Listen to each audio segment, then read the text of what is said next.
Assalamualaikum, selamat pagi dan salam sejahtera. Sekarang kita sedang melihat assignment yang dihantar oleh Fani untuk pair Euro CAD. Assignment ini ialah complete marking, iaitu support resistance SBR dan RBS, dan seterusnya do teori plotting. Okay. Itu yang kedua. Dan yang ketiga sekali, di mana arah market untuk setiap time frame. Maksudnya based on 2 point, apa point yang dia akan buat, market akan buat berdasarkan kepada setiap time frame. Okay, baik. So actually benda ni dalam level analysis merupakan satu benda yang paling basic. Okay, satu benda yang paling basic. Dan kalau kata tak lepas topik ini ataupun fasa ini, makanya dia akan sangkut dekat situ. Tak boleh nak bergerak ke mana, analisis pun akan jadi pincang. Dia akan jadi tak complete, tak betul. Dia tak sempurna. Baik. Jadi sekarang ni guys, apa yang kita boleh nampak dekat sini, daripada atas turun ke bawah merupakan satu structure downtrend dekat atas ni. Yang jadi masalah dia sekarang ni ialah student ni tadi, ini yang kata leka ni. Okay, nampak? Ni dia. Benda ni dia tak boleh nak orang kata apa, tak boleh nak di ajar, tak boleh nak diteorikan dan sebagainya. Pasal apa? Bila mana, okay, sekejap, saya tengok dulu. Takut marking tu dah batal pula. Tak batal lah. Jauh tu. Ni salah ni, marking ni salah ni. Okay, ini mistake yang careless lah, yang cuai lah. Kalau kata kita marking time frame monthly, jadi kita nak kena marking semua, bukan marking hanya pada time frame monthly sahaja, semua. Okay, salah dah ni. Berat ni budak ni. Berat. Saya alih marking dulu. Saya just ikut balik je mana yang dia marking.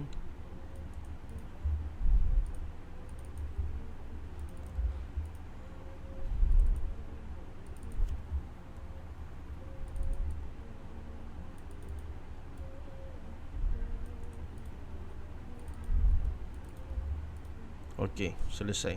Baik. So saya nak ulas yang bahagian sini.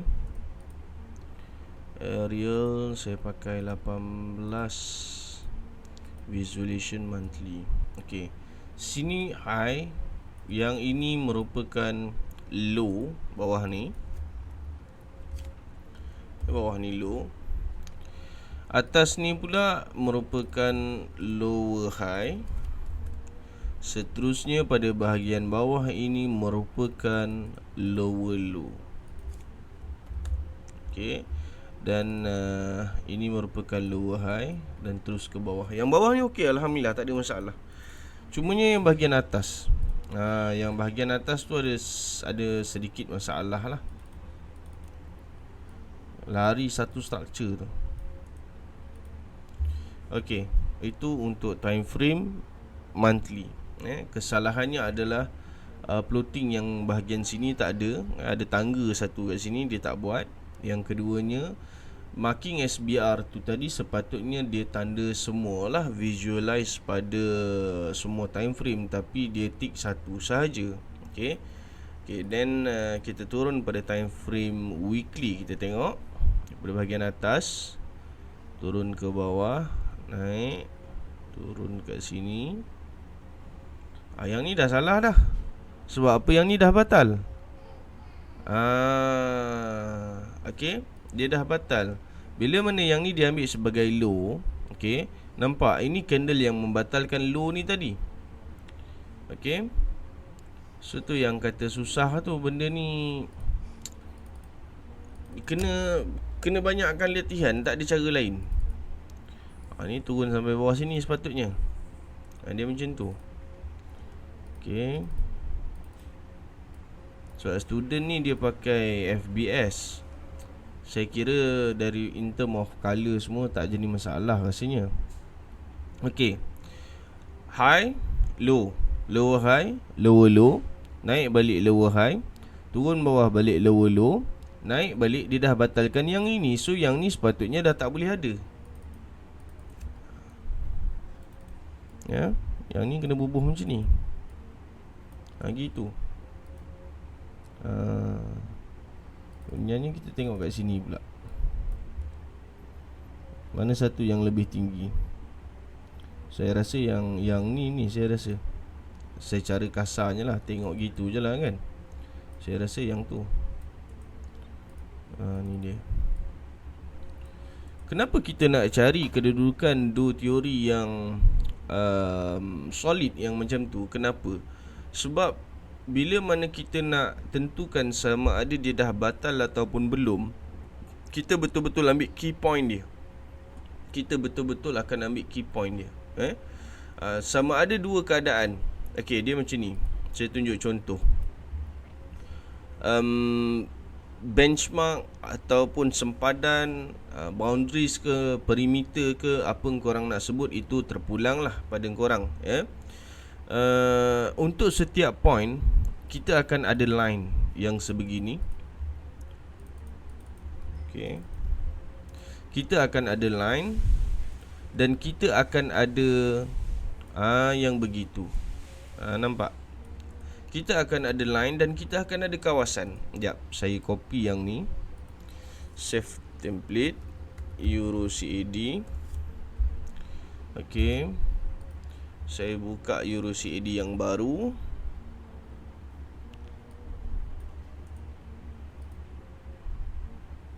Ni dia. Okay, monthly. Okay, so saya tak nak pakai monthly. Saya rasa ni daily ni, sebab weekly tadi tak nampak apa-apa. Okay, saya pakai weekly. Okay, yang ni saya nak tunjuk yang ni. Actually mana-mana pun boleh, tapi tak apalah, kita fokus yang tu. Bagi saya masa sekejap untuk saya clearkan semua ni. Okay, yang ni saya biar. Saya hanya akan membuat penandaan hanya pada point dua teori sahaja. Perhatikan baik-baik. Okay.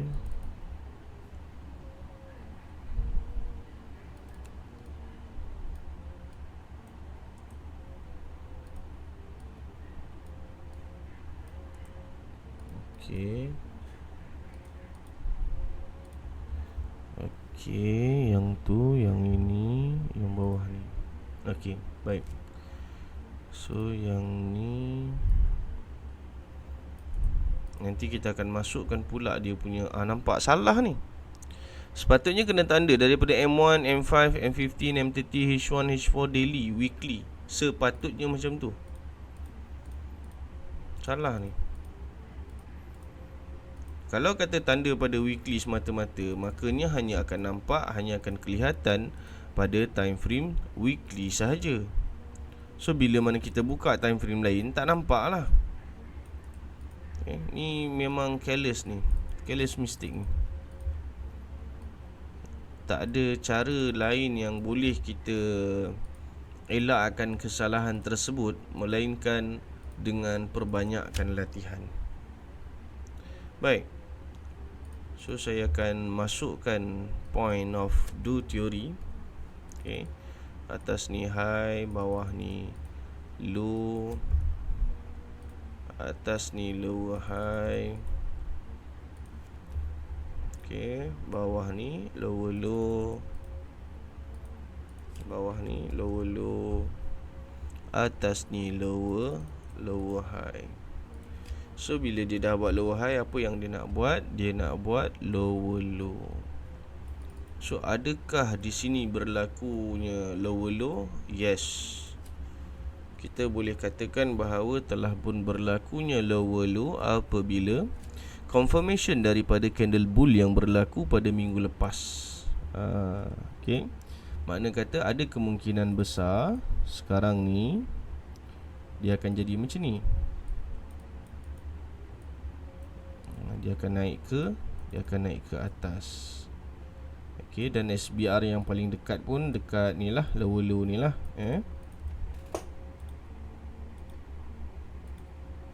Okey, macam tu lebih kurang. Baik.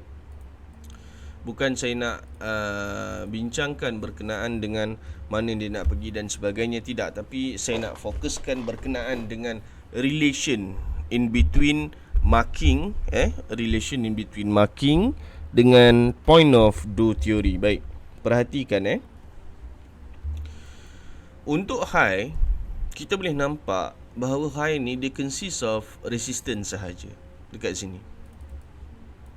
Kita boleh nampak high ni yang ada resistance sahaja. Bila mana kata resistance, so dia mesti menjadi satu kawasan yang paling tinggi dalam struktur tersebut.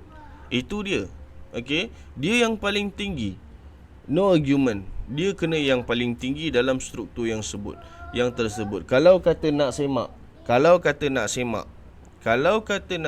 dengan struktur yang sebelum-sebelumnya, pastikan struktur yang sebelum ni dah clear semua. Itu yang paling penting.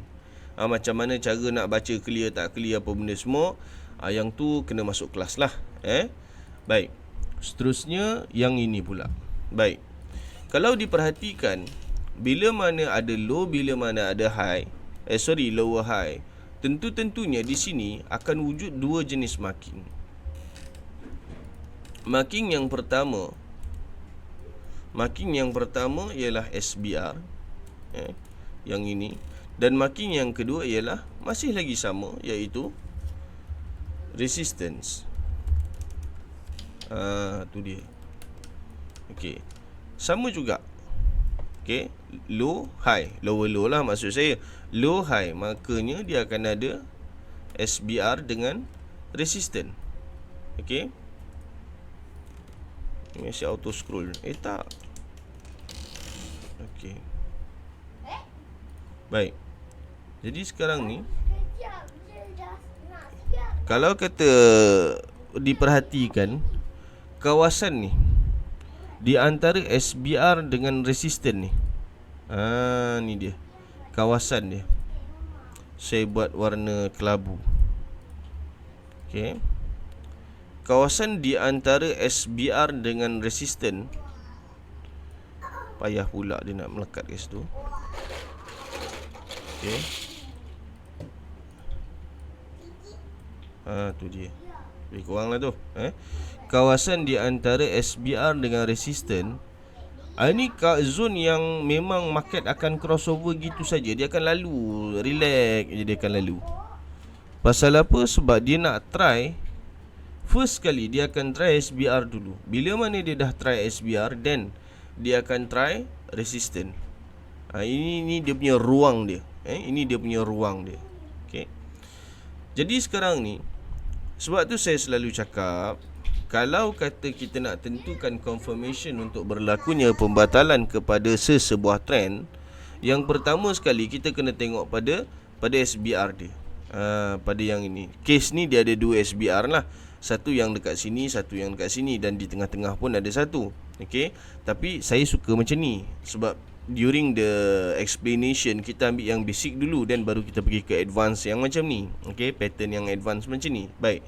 So dalam keadaan yang sebegini, okey, andaikan bahawa di sini belum berlaku, which is bila mana dia nak membatalkan kedudukan, kalau kata dia just close dekat area sini, makanya yang ini akan terpadam. Tapi kena ingat, masih lagi dalam satu keadaan yang mana sekiranya dia close dekat sini, that is the best. Pasal apa? Bila mana dia close lebih tinggi, yang ini kita akan kenali sebagai RBS. So that is the best, yang paling cantik. Itu tujuannya kenapa kita marking, kenapa kita nak kenal kedudukan do teori yang betul, point yang baik dan sebagainya. Itu sebab dia. Sebab saya nak mengulas balik kesalahan student ni tadi untuk time frame weekly yang saya dah betulkan tadi. Sekejap. Kita load balik dia punya, saya rasa yang ni kot. Okay, kita load balik. Nampak kesalahan-kesalahan dia. Kesalahan yang pertama, kemudiannya visualization. Okey, itu bila buka pula time frame yang kecil sikit macam ni, contoh yang ni lagi berterabur, tak sama langsung ni. Apa yang saya plotting dengan apa yang student ni plotting memang totally different, jauh beza larinya. Dia memerlukan latihan, tak ada cara lain, dia hanya memerlukan latihan, itu sahaja. Tak boleh, there is no short way untuk kita dapatkan skill. Tak ada. Melainkan berlatih dan berlatih. Sebab generation yang sekarang, anak-anak muda yang sekarang, semuanya just orang kata hujung jari, kan? Nak apa dapat, order apa dapat. Bukanlah kata hujung jari ni merupakan satu metafor untuk orang yang mewah, untuk orang yang senang, untuk orang yang kaya raya dan sebagainya. Tidak. Tapi konsepnya hidup untuk zaman sekarang adalah begitu. Sebagai satu contoh, internet dengan kelajuan dan sebagainya. Okay, so training for patience tu dia dah banyak kurang. Dia dah terlalu banyak kurang. Dia dah tak faham the struggle is real tu. Konsep orang kata 80s, 90s, 70s dan sebagainya, dia dah mula kehilangan kemanisan belajar daripada pengalaman tu. Itu je yang saya boleh sebutkan. Saya untuk batch yang ini, saya ada 2 orang jenis student. Yang pertama, student yang datang daripada era 60s, dan yang kedua, student yang datang daripada era, kalau tak silap saya 90s lah, tapi late 90s lah, maybe lah kalau tak silap saya. So lingkungan student ni pun lebih kurang dalam 25 ke bawah, kalau tak silap saya lah. Kalau saya salah tu mohon maaf lah. Tapi still consider, saya rasa dia masih lagi dalam tahun 97 macam tu kot, kalau tak silap. So 60s punya orang ni, yang mana dia nak belajar pakai device satu hal, dia nak belajar pakai tools pun satu hal, nak login Gmail untuk Google Meet pun dia pening, kena minta tolong anak apa benda semua. Tapi the effort yang menjadikan sekarang ni beliau merupakan student yang paling menonjol untuk batch Oktober 2021. Alhamdulillah, in term of analysis dan sebagainya begitu mantap. Tahniah. Kalau kata nak ikutkan belajar benda yang sama, daripada guru yang sama, kelas-kelas yang sama, tapi itu dia perbezaan zaman, in term of effort dan sebagainya. Tak ada benda lain dah yang saya boleh bantu melainkan revision, keep on doing, itu sahaja. Baik, sekian sahaja daripada saya. Selepas pada ini akan menyusul video CHF JPY. Kita akan membuat semakan untuk salah seorang student yang datang daripada Penang, Bukit Mentajam kalau tak silap saya, insya-Allah. Baik, Assalamualaikum dan semoga bermanfaat.